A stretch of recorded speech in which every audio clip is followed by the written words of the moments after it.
future sessions continue the work. Before we start, I would ask my colleague Mari to say a few words about the practical details of this meeting as well. So just so we're on the same page with that. And I'll just show you briefly the program here. So we have a few different inserts or points on the agenda, and we hear about the Digital Education Action Plan and then the Digital Education Hub from our colleagues at the Commission. And then we have a chance at the end to have some questions and answers and discussion around these topics. And as I said, we'll come back to these topics again. So this is an introduction to the matter. But Mari, maybe you want to say a few things about the practical issues of today. Yes, thank you. And hi, everybody from my side as well. So before we go into the actual program of this session, we wanted to go through some practical instructions. So first of all, we are a really big group of people here. So please, if you keep your microphone muted for most of the session, unless you're taking part in discussions at the end or asking questions, then that ensures that the connection stays good throughout the meeting. And in today's session, where instead of the chat, we are using this Q&A section. You should be able to find it there at the top of the meeting.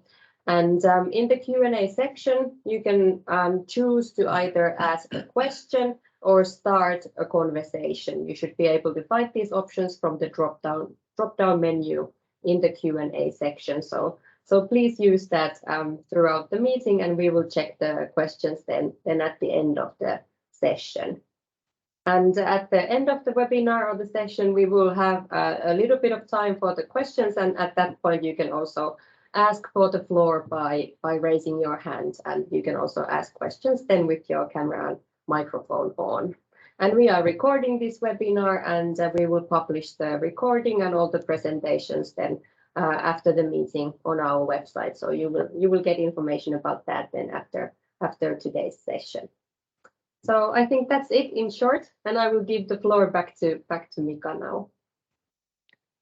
Thank you, Mari. And then a few words about the SALTO. I mean, some of you have, of course, heard of the SALTO Digital already, and we presented it in different meetings, but still just to summarize a little bit what the SALTO Digital is about, because there's also maybe some confusions in this regard. We have already got quite a few questions, for example, on the IT tools of the program. So how does the PMM, work, or how do we use OLS? And I can right off tell you that SALTO Digital is not the contact point for these questions. There are other contact points for those sort of questions that are relating to the tools of the program. We would like to see the tools working as well, and we definitely work hard to achieve that, exactly like every other national agency. But the SALTO Digital is more on trying to introduce the digitalization component into our projects and into the actions of the program. So the pedagogics, the methods, the utilization of digital tools in our projects and in the schools and in the youth organizations throughout Europe, and how can digitalization support both cooperation across the borders at the same time as now we lost the presentation. Did we? Yes, try just again. a second. Okay. So yeah, it's really about introducing the methodologies of digitalization into the work we do in support of our different sectors. So it's also really about building a common understanding among the national agencies around this topic, because of course it's a very broad and massive topic that, like I said, covers anything from digital tools to methodologies or to pedagogics or to ways of working, and that's why it's also quite a challenging topic. And we are also working on both programs, so both the Erasmus Plus program and the European Solidarity Corps, which may.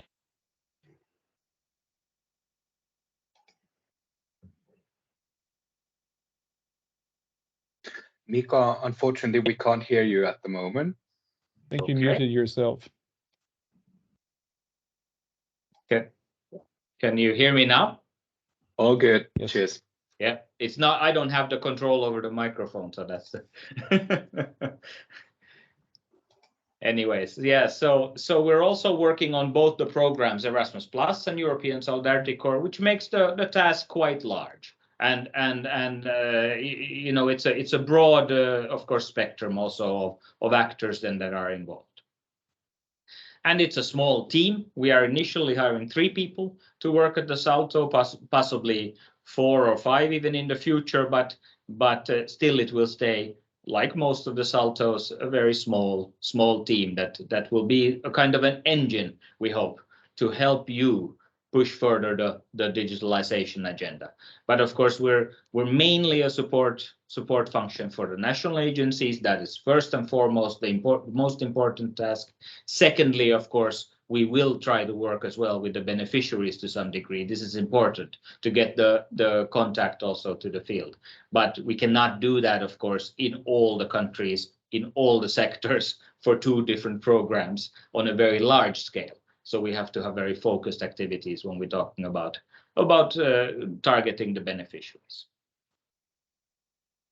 As I said, it's for all the program fields. Many in the youth sector, for example, might think that the SALTOs are traditionally for the youth sector, and there's expectations towards the SALTOs that are quite high in that regard. But this is a SALTO, the SALTO Digital, where we have to work with everything from kindergartens, preschools, schools, vocational education, adult education, higher education, and the youth sector. So it's really a very broad topic. But on the other hand, we see that digitalization is something that, in a way, methodologically at least, cuts through the sectors as well and unites the sectors in a way.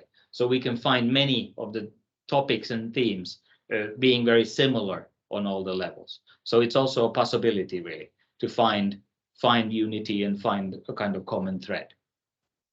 As I said, empowering the NAs, and definite focus on the Erasmus Plus program and the European Solidarity Corps and how digitalization is showing in these programs. But as we can hear today, hopefully in the presentation, there are also links then to the bigger policies that lie behind the program: Digital Education Action Plan, Digital Youth Work Strategies, and other actions at the EU level in the area of digitalization.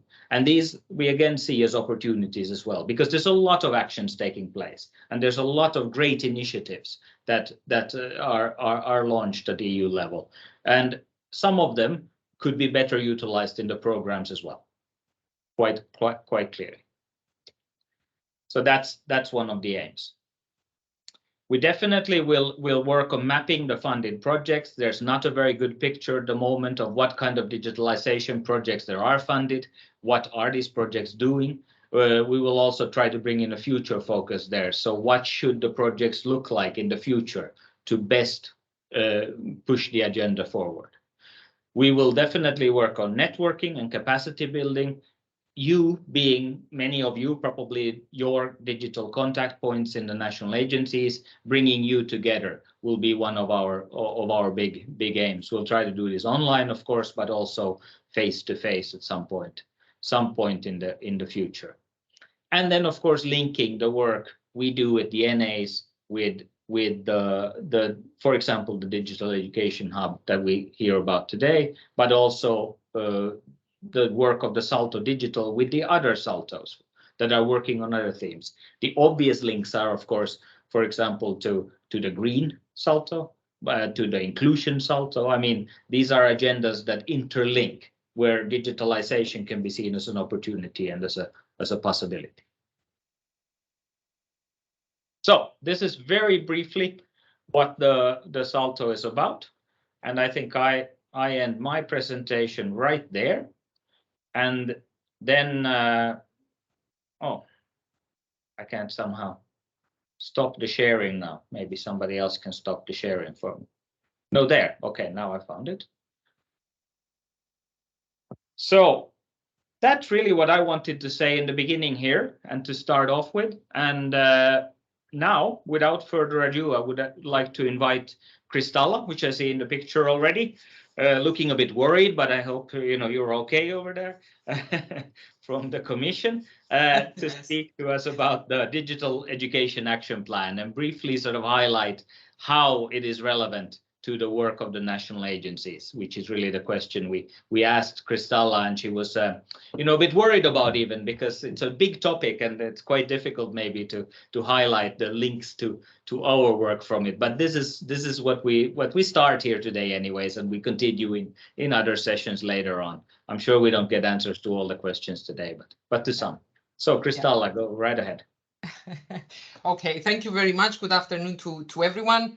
My name is Kristalla Petridou. I currently work as a policy assistant to the Director for Digital Education, Innovation and International Cooperation, but I will soon be joining the Unit of Digital Education, where my colleague Anushka is, for example, and you will hear from her afterwards.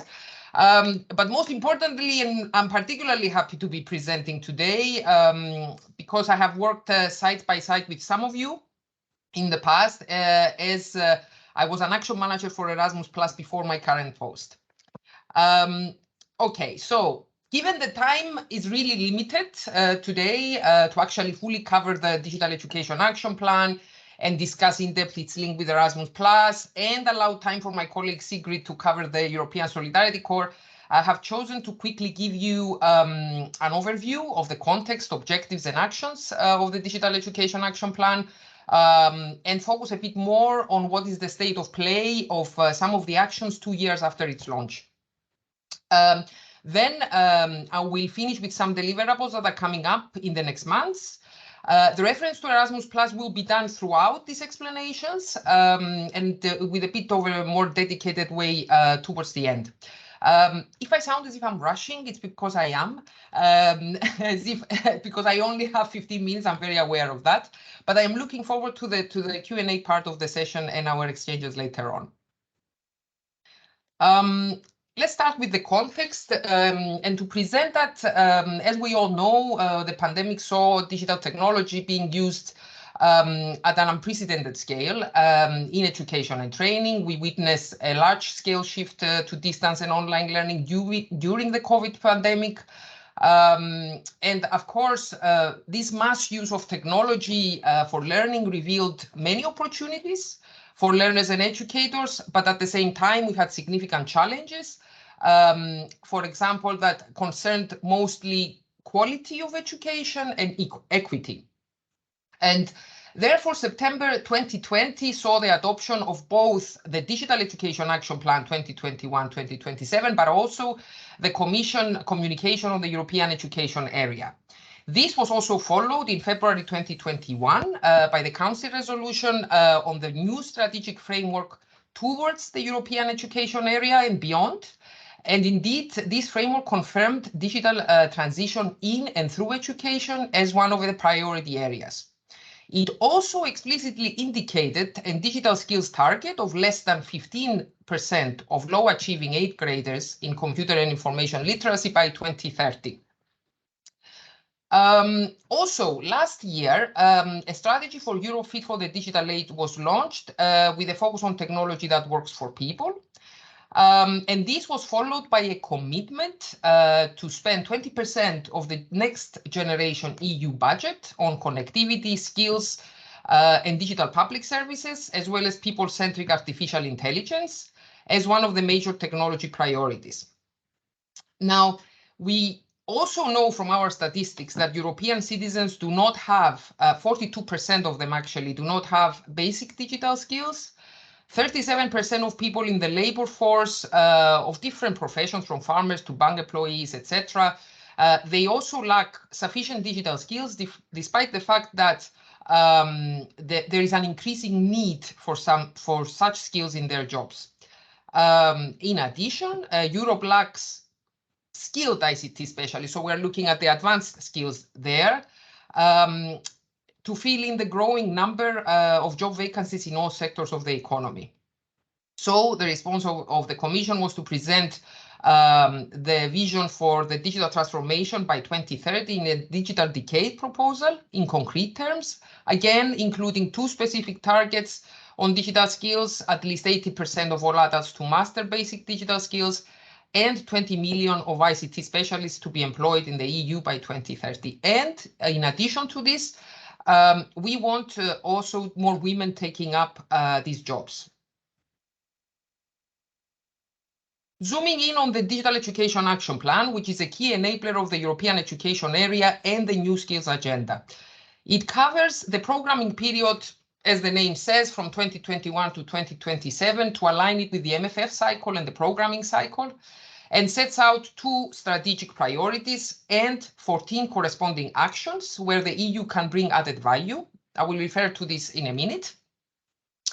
And the action plan has an extended scope, so it goes beyond formal education and includes lifelong learning and all levels of digital skills, from basic to advanced.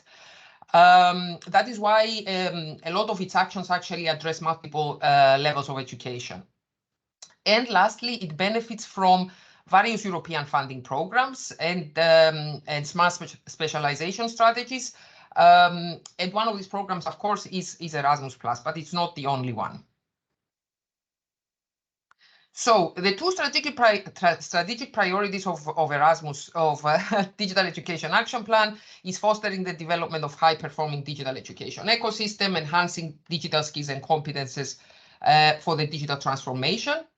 And of course, through these priorities and actions, the EU will play a more active role in identifying, in sharing and scaling up good practices to foster cooperation between stakeholders, supporting EU member states and the education and training sector with different tools, with frameworks, guidance, technical expertise and research. We are hoping that this will bring everything together. On this slide, you can see which actions are directly linked with which strategic priority, although in practice, quite a few actions serve, in fact, both priorities. They work towards realizing both. I have changed the color of 2 of them here indicatively to show you that from the outset in the communication, we had included 2 actions which considered the structure and implementation mode of Erasmus+ program decentralized actions, and that would be realized through them. So namely KA2, cooperation partnerships for the digital transformation plans, and the mobility action KA1 for the digital opportunity traineeships. Let me just see. Okay, so a couple of slides on the state of play of some of the actions 2 years after the adoption of the communication. So under the first strategic priority, we have the Council recommendation on blended learning approaches. This was adopted in November 2021, high-speed connectivity for schools. This is supported through Connecting Europe facility and Recovery and Resilience facility. Digital transformation plans I mentioned before under KA2, selfie tool also, and one last note on the digital education stakeholder forum, which took place in March 2022, and it brought together stakeholders from varied fields and perspectives. It was very successful, and in fact, discussions and inputs received from it would then serve to feed into actions that are in development. A special note on the structured dialogue. This is the first action. If you read the communication, this is one of the first actions of the Digital Education Action Plan. Now, what is a structured dialogue? This is a bilateral between the Commission and the member states, but one at a time. And of course, these thorough exchanges are quite structured and focused on the national situation on digital education from various angles, such as governance, investment, digital competences, involvement of different stakeholders. And of course, member states during these bilaterals, they identify different challenges that they face, and they also explain what kind of support they expect from the Commission. The structured dialogue is expected to be finished by the end of this year. And it will feed into the two proposed council recommendations, one on the enabling factors for successful digital education, and another one on improving the provision of digital skills in education and training. Short note on this slide, the ethical guidelines on artificial intelligence and data usage in teaching and learning. This is another action under the first strategic priority. These guidelines that address educators and teachers actually are published today, so they're quite fresh. These are also the product of a dedicated, of course, expert group on this. That has been running until June 2022, and now we are entering the phase of dissemination and promotion of these guidelines through different means and dedicated events.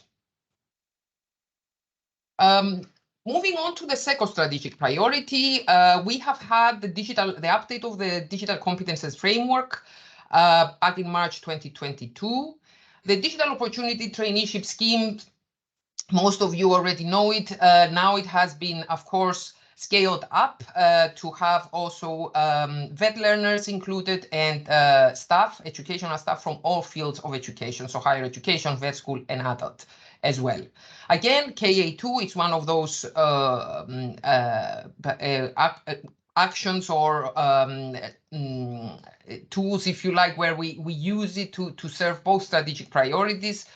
Selfie for Teachers tool, again, launched in October 2021, and also the Girls Go Circular initiative, which aims to bring more girls and women into STEM and digital through targeted training. Another set of common guidelines for teachers and educators. This was launched on October 11th. But these are focusing on tackling disinformation and promoting digital literacy through education and training. Again, the product of a dedicated expert group. And indeed, they put forward different pedagogical approaches, tips, and activity plans with the objective to foster digital literacy, build knowledge among young people on manifestations of disinformation, as well as characteristics of what is credible information. This is quite also an interesting set of guidelines. Also upcoming, Council conclusions on supporting the well-being of digital education. One of the priorities that came from the Czech presidency, and these Council conclusions are touching on issues of digital well-being, safe digital environment for children, media literacy, mental health, etc. On the two actions of European Digital Skills Certificate and European Digital Education Content Framework, we have had already preparatory studies being launched. So these are in preparation. We have the International Computer and Information Literacy Study. 22 member states plan to participate in 2023. And then in 2024, we will have the results published. Sorry about that. Voila. And last but not least, the review of the Digital Education Action Plan. This is planned for 2024. And of course, this has the aim to assess the impact of the communication, the outreach, and also propose any additional measures if this is deemed necessary. Okay, so my last slide, looking a little bit at the centralized part of the program. As you all know, there has been a forward-looking projects call, again, focusing on digital, the digital dimension. We have had 3 areas under this call.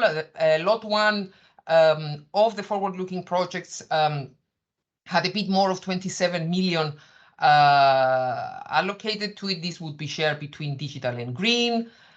61 applications were received, 33 of which were focusing on digital priorities, and as a result, 14 projects will be funded under this. Of course, I also just wanted to mention that actions that are that exist under the program and integrate an important digital education and skills element in their design and implementation are also something that we need to keep in mind. Centers of Vocational Excellence, Teachers Academies, European University Alliances, and they do have quite a strong digital dimension as well.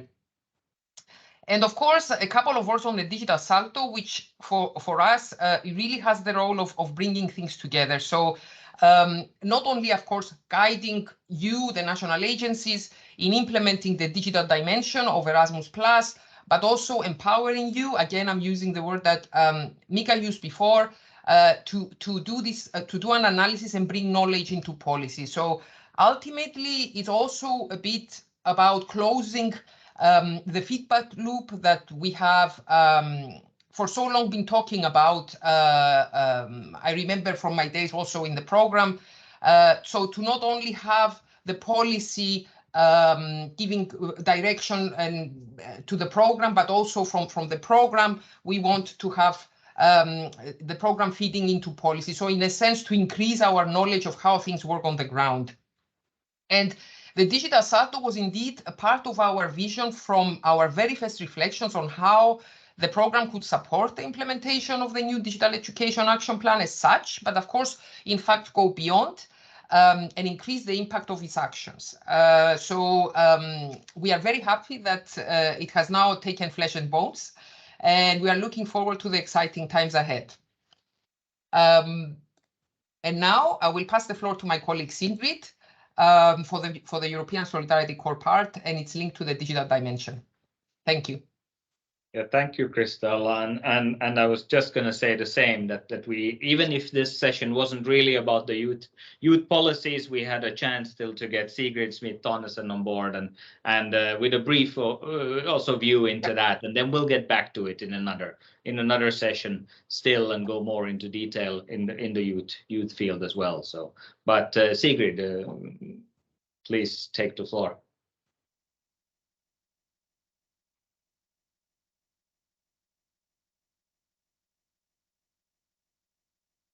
Yes, thank you. Sorry, a little hiccup here.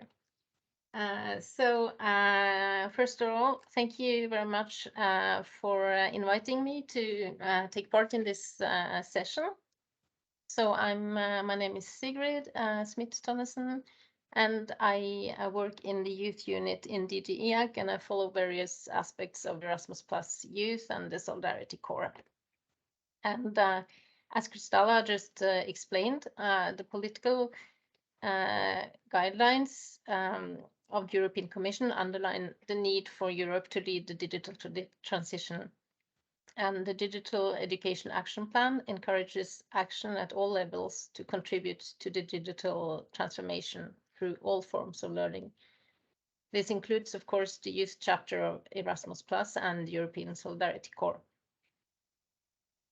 In addition to the DIAP, the main policy documents underpinning the digital dimension in the youth programs are the European Youth Strategy, the Council conclusions on digital and smart youth work, and the European Youth Work Agenda. So transforming education for the digital age is a task for the whole of society, and this includes the non-formal sector and youth work. Today, active citizenship and life in general requires a certain level of digital skills, and we can't take for granted that young people possess these skills. Youth work is about helping young people become active and independent citizens, and therefore youth work should also address the development of their digital skills and awareness. Youth work can contribute to bridging digital gaps, both by providing access to devices and online environments, and by supporting the development of skills and competencies. And an important factor for this to succeed is to support youth workers in developing skills, mindsets, tools, and methodologies. The Solidarity Core proposes mainly volunteering activities, but also small-scale local solidarity projects implemented by informal groups of young people. The Core, just like Erasmus+, is a learning program, developing the competencies of young people and supporting their employability, while showing their sense of solidarity and making a meaningful contribution to society. Participants develop skills and gain valuable experience. And the Solidarity Core has the same 4 horizontal priorities as Erasmus+, including the digital. More specifically, in the Solidarity Core, the support to the digital priority is outlined in these terms in the annual work program. The core aims to support Europeans, regardless of the gender, age, and background, to live and thrive in the digital age through projects and activities that help to improve digital skills in general and/or foster digital literacy, and also to develop an understanding of the risks and opportunities of new technology. In general, the core promotes the use of appropriate information, communication, and technology tools in all projects, regardless of the main focus of the activities. The digital tools and virtual components are considered to be complementary elements to enhance the quality of the activities. Moreover, the program guide for the core highlights the structures such as the Solidarity Core portal, complemented by the mobile application, offering those young people who express interest for the program and register access to their participant dashboard, information on opportunities, online training, possibility to generate their learning certificates, take part in competitions, and more. The general online training open to all young people who have registered on the portal, the online language support, and European Youth Card are also considered as parts of the digital dimension of the program.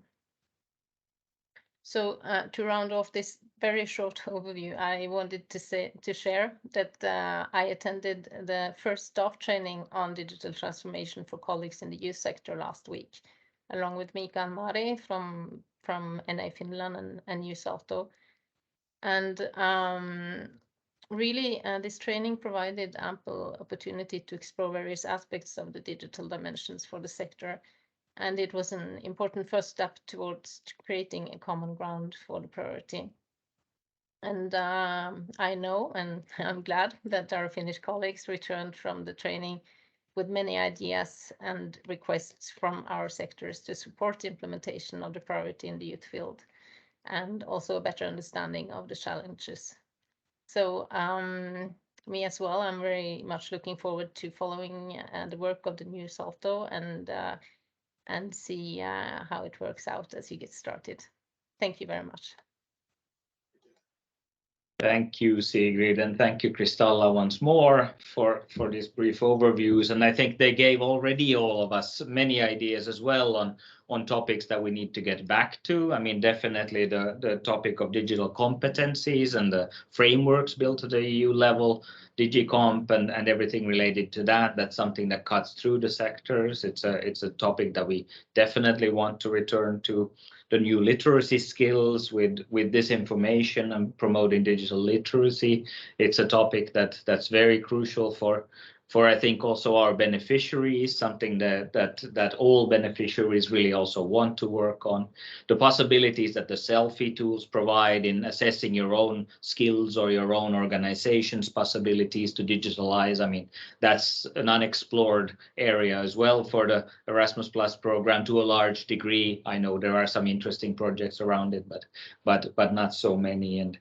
And yeah, exactly like Sigrid was saying, there was a lot of topics that I also heard from my colleagues about from the workshop in the youth sector. So there's a lot of interesting issues. An issue that we've also got a lot of questions about is the digital education hub, because it's a word that has spun around in these circles. People have heard about it maybe, but I think mainly they've heard about it as a word. And now we have a chance maybe to hear a little bit more what is behind the word. And Anushka Ferrari, Kristalla's colleague, and has promised to join us, and I can see her picture on the screen too, and to tell us a little bit about what the Digital Education Hub is and what the possible link to our work in the national agencies could be. And it has just been launched as well, not so long ago, so it's a fairly new initiative. But Anushka, go ahead. Thank you, Mika, for this introduction and for inviting me here. I'm glad to be talking about the hub today. So just give me 1 second that I share my presentation. But I can already tell you that there are several links with the work that I see could be happening in the SALTO and the work that we started with the hub. Can you see my presentation?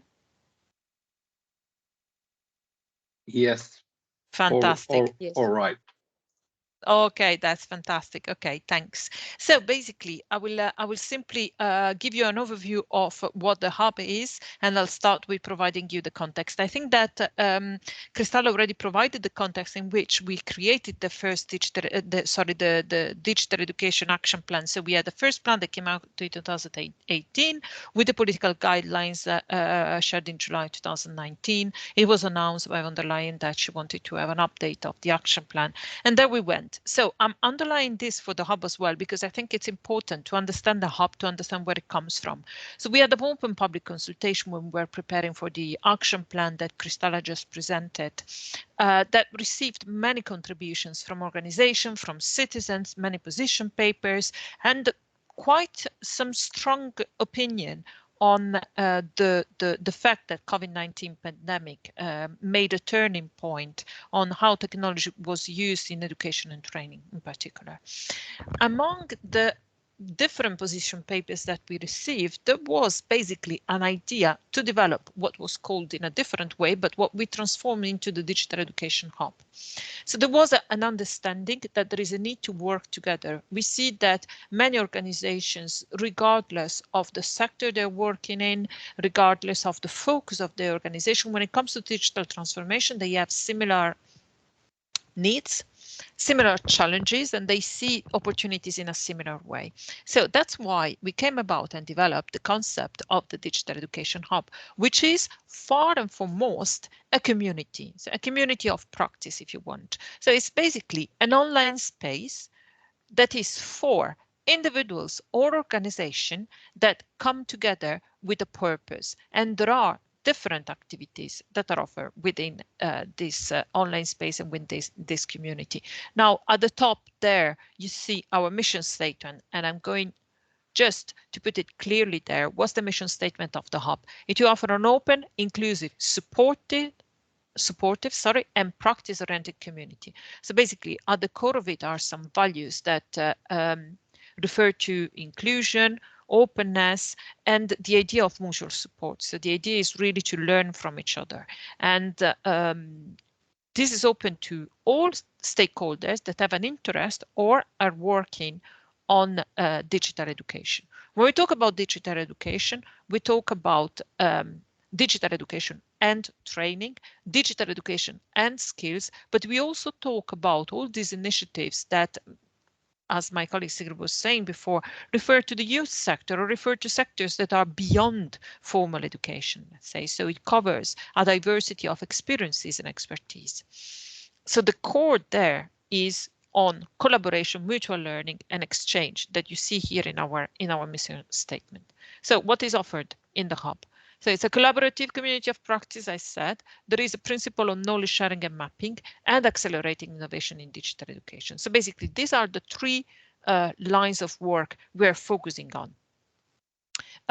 So the first one I've already talked about, and I'm going to talk about later how the community works. The second part is about knowledge sharing. So it's about collecting knowledge from the community itself and sharing it with the rest of the community, and also mapping all of this knowledge, mapping of best practices and sharing them and developing them. And then there is a third part that is a bit more experimental, which is about accelerating innovation, in which we work with startups, for instance, to accelerate some digital solutions for education and training, or for innovation in education and training in particular. So I was saying it is cross-sectoral, which means that we welcome their stakeholders from early childhood education and care, school education, higher education, vocational education and training, adult learning, but also all different sectors. And we welcome also regional diversity across Europe and beyond. So all Erasmus Plus program countries are welcome to benefit from from the hub and from these exchanges with the community. I would just go to the themes for the first year. So first of all, this is a pilot that we are having for 3 years. We started with the support of a contractor in February. We had a testing period of a few months to test if the environment was doing well, and then we launched the hub in June this year, so on the 23rd of June, and we have now about 1,400 members in this community.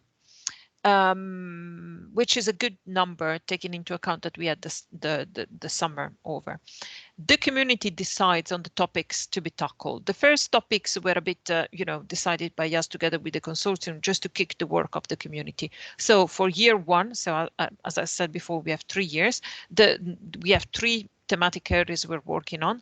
The first one is mainstreaming lessons from COVID-19, how to upscale and keep the momentum. The second topic is digital education in times of crisis, with emergency education enablers and with a clear reference to the situation in Ukraine. So how to support people that are displaced from Ukraine in keeping on with their learning journey, but also how to support those students that are staying in Ukraine through digital means, let's say. And the third point is a bit more technical, is interoperable international digital ecosystem for education. So basically the idea of interoperability among different systems of education and training. Just think about the European student card as an example of interoperability. So interoperability here in the sense of how different organizations can work together and bring their system to fit one into each other, just as a general example. Now, the work that I was saying, so these are the 3 main thematic areas that we have for year one, but actually the work is divided into different sectors, let's say, or different activities. You will see if you get to know the hub that this is quite big and diversified. We use MS Team as a main platform for the community. You see here an overview of the main channels that we have. So we have a channel for support, a general channel, a channel on design thinking, one on the accelerator, one on teachers as researchers, where we have practitioners there working together. We have news on the hub. We have a channel, sharing is caring, where we share information that we have on digital education, and so on and so forth. So there are different lines of activity beyond the 3 topics I was telling you about. And we are going as well to have here somewhere a channel on Erasmus Plus projects and how to connect to other stakeholders that are interested in submitting, for instance, a project to a call or cooperating on Erasmus Plus. Here, just an overview of the channels that we have. This is a screenshot of some of the activities that we are having. So the working group 1 is the working group that was referring to lessons learned, during COVID-19. You see that here we have had a bit of interaction with the participants. We have online calls with them. So there is a series of activities that are ongoing within the community. That is not just bringing all the community together, but goes well beyond that. There is a very interactive series of activities that are done. So, for instance, we have the work of the squads. What we call squad is group of people that work together on a specific topic. It's more or less 20 participants per working group. As a reminder, we just started in June, so the fact that we have more or less 20 people could change in the future. With a duration of up to 6 months, they work together and they produce a specific output, which could be like a series of videos or policy recommendation, depending on the topic and depending on the people that are there on the 3 different thematic areas that we have and which are led by an experienced expert. Now, the different thematic areas are selected through what we call the innovation funnel. Basically, community members are free to and welcomed actually to submit a topic. This topic is then selected, developed, and then voted by the other participant. And that's here you see how the third thematic area on interoperability was selected. So it was first suggested by 2 community members, and then it was the one that was voted among the 3 that were proposed for the first round. So this happened already in August, and we start working on interoperability in November. Here we have an overview of some of the events that are happening or about to happen. So we have onboarding meetings twice a month, so which is virtual coffee breaks for new hub members, animation activities that are discussions within the different channels that we have. We have monthly knowledge building activities and workshops for teachers. So the knowledge building activities are webinars on different topics that relate to the digital transformation, education and training. We have the accelerator program that is more ongoing. We have the working group 2 that will we started in October and will end their work in December.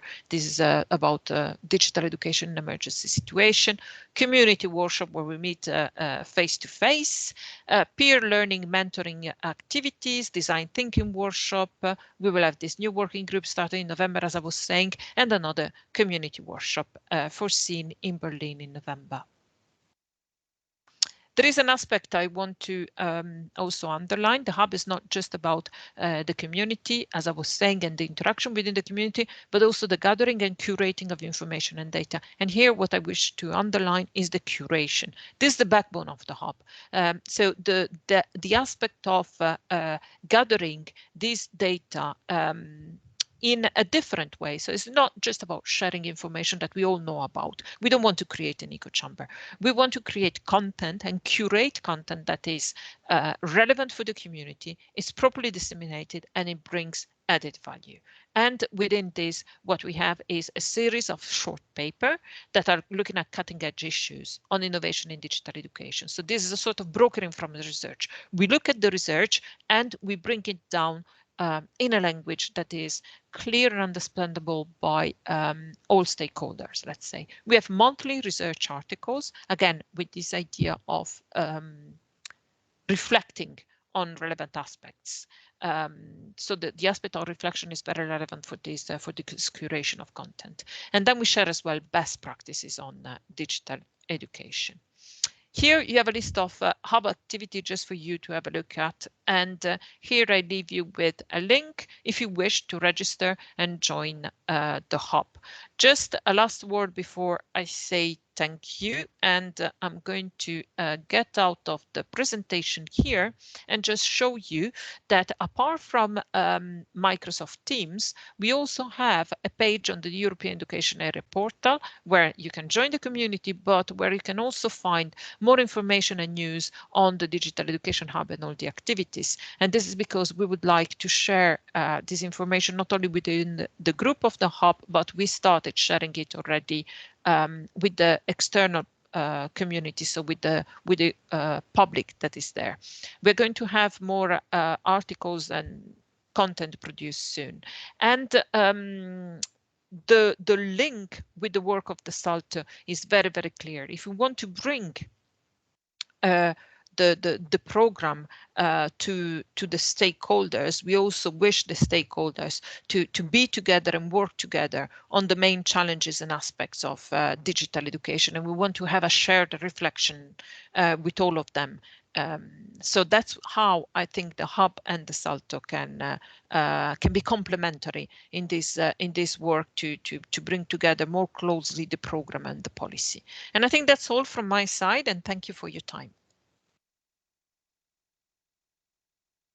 Insight into what the possibilities of the hub is for our beneficiaries. I mean, more maybe than even us at the national agencies. I'm sure some of our staff got interested and maybe want to join the community, but I can clearly at least see how at least our beneficiaries that are working on digitalization issues could really benefit from joining the hub. They can both gain access to knowledge and information, but they can also gain access to other people that are working on the same topics, which is also, of course, one of the bases of the Erasmus Plus program, that you have contacts and have partners that you can work with on these issues. So I can see this being useful information, even as we go into promoting the call 2023 in our own countries. I mean, each and every agency arranges a series of events in all the sectors about promoting the call, and bringing this information on the Digital Education Hub into that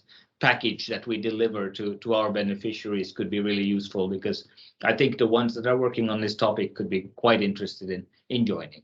So in that sense, this is really useful at this time as well, because we're soon going into promoting the new call, of course, for the next year. This is always something that comes up here in the autumn of each year. So I'm not sure if we have any questions, Mari and Mika, the other Mika. We're not all named Mika, Yeah. but we happen to be both having the same name. Have been checking the questions, but I don't know if there are any questions. At the moment, there are no written questions on the QA section. So floor is yours. If you have any kind of questions, please raise your hand, and we'll be happy to hear your question.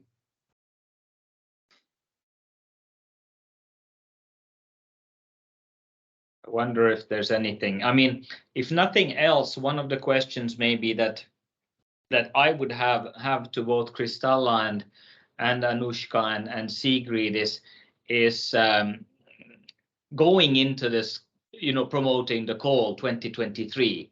I mean, what do you feel that the message that the national agencies, I mean, all of us that are online now, what is the message that we should bring to our beneficiaries on the policy work? I mean, because we need to be very brief and we need to be very concise when we go out with our messages. There's a lot of topics that we need to promote, and when we talk about the aims of the program. But as far as digitalization goes, what would you say is the main message that we need to take forward?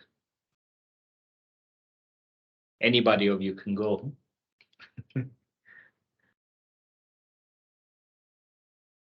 Well, I can just start very, very briefly, unless Sigrid wants to, because I got a message from her that she's in a hurry. I don't know if she wants to say something, and then I can take the floor, or she's gone already. I'm not sure. Okay, so I mean, from my side, it's a very difficult question to answer, because especially in a few words. First of all, I mean, you have your sessions and your contact seminars and everything with the beneficiaries, and you need to, of course, explain the call. So in the case of what you have in your hands is really, for example, the digital priorities and how these are expressed in the program guide. People are looking at that before they design their projects. I think it's when the applicants come to you, they probably have a focus in mind. So you would need to tell them, depending on their focus and their questions, what is relevant in terms of policies to what they are doing. So to use a specific example, so if we have applicants interested in digital literacy or similar issues, then it could be the case that they could look into the guidelines. They could even test the guidelines as part of the projects. And then we have some insight into what works better for them. When does it work well? When does it not? These are also very important. And this again brings me back to the original thing that I was saying. These are also important things for us to be aware of and learn from. So I think maybe the most challenging part of the job is to be able to use simple words and explain and make these links with simple policy things that are coming out and documents that are coming out, and to make this, to not sound as if it's something out there that doesn't touch them. I think for me, this is the most important aspect when it comes to I'm not answering your question. I'm answering different parts. I know, I'm aware. but it's really very difficult to just, you know, put everything in 1 or 2 sentences. I think the need for you know, projects in the digital dimension, or digital education and skills, or youth from the perspective of Sigrid, I don't know, is there, and we have seen it, and the crisis has shown it, and it's all over, you know, in different discussions at policy level and beyond. Yeah, I mean, how to put it together and give it to your applicants, it kind of needs a little bit of maybe processing and, yeah, putting it into simpler words, let's say. Anushka, you want to say something? Yeah, I think it's a very difficult question, because I think that the challenge there is not to go simply, but to go complex. And I'll explain what I mean by this. I think that we have a tendency of seeing an oversimplification of digitalization. There are, how can I say, many received ideas, many stereotypes that we link with digital education. And I think it's time, education and training, obviously education and skills, and youth as well. So I think we need to overcome this. We have been working with digital technologies for 3 decades, I would say, give or take. And we haven't yet overcome the first barriers, and the first barriers, which are an understanding of the added value, the purposefulness of digital technologies. So I think that this is relatively well explained in the Digital Education Action Plan, and we need to start building a discourse about digital education that goes beyond this received idea and these stereotypes. So there in the plan, we have 2 different priorities. The naming of this priority is not explained in simple terms, so the ecosystem and the digital skills, but basically it's quite simple. How do we use technologies for teaching and learning, and how do we develop digital skills? And very often we see that many stakeholders blur these 2 fields. So one thing is to develop digital skills in a purposeful way. Digital skills, digital literacy, digital competencies, ICT literacy, let's name them as we want, media literacy, but we are talking about the same thing. And then the other thing is to how to use digital technology purposefully. And they're not blurred. It's not because we are now all in front of a screen that we are digitally savvy. So I think there needs to be this distinction as the first thing. And the second point is purposefulness. It's not with the use of digital technologies that we are improving anything. Everything has to be done with a purpose. And then obviously, you know, the development of digital skills, as Cristalla was saying at the beginning, is something that is necessary for every aspect. So I would do honestly 2 different discourses, whether it is on the use of digital technologies for teaching and learning, for projects, and then when it is on the digital skills and competencies.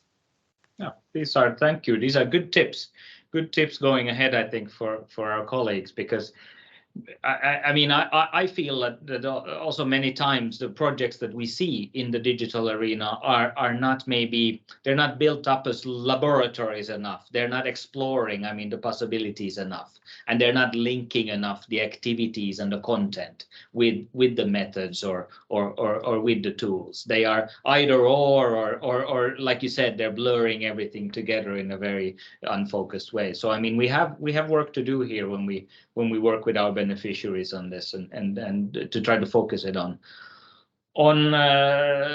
really pushing the agenda forward. So thank you for those tips. Are there any other questions still?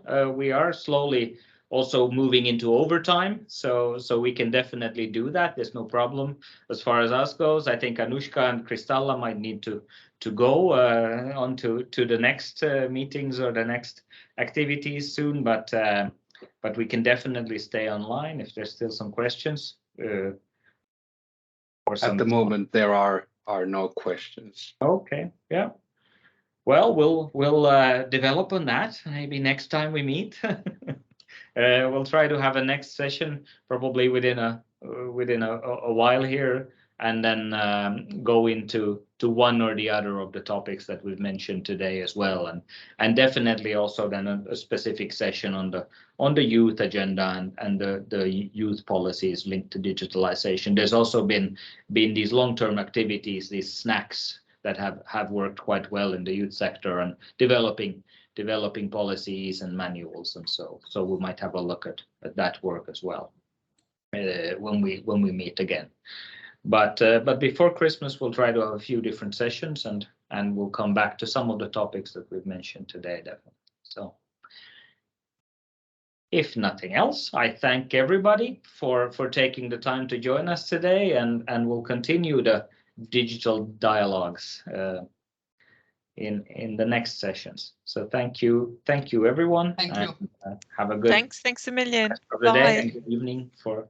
Thanks, Mika. Bye to Bye. everybody. Thanks. Bye. Thank you. Thank you. Bye. Thank you. Bye. Thank you. Bye.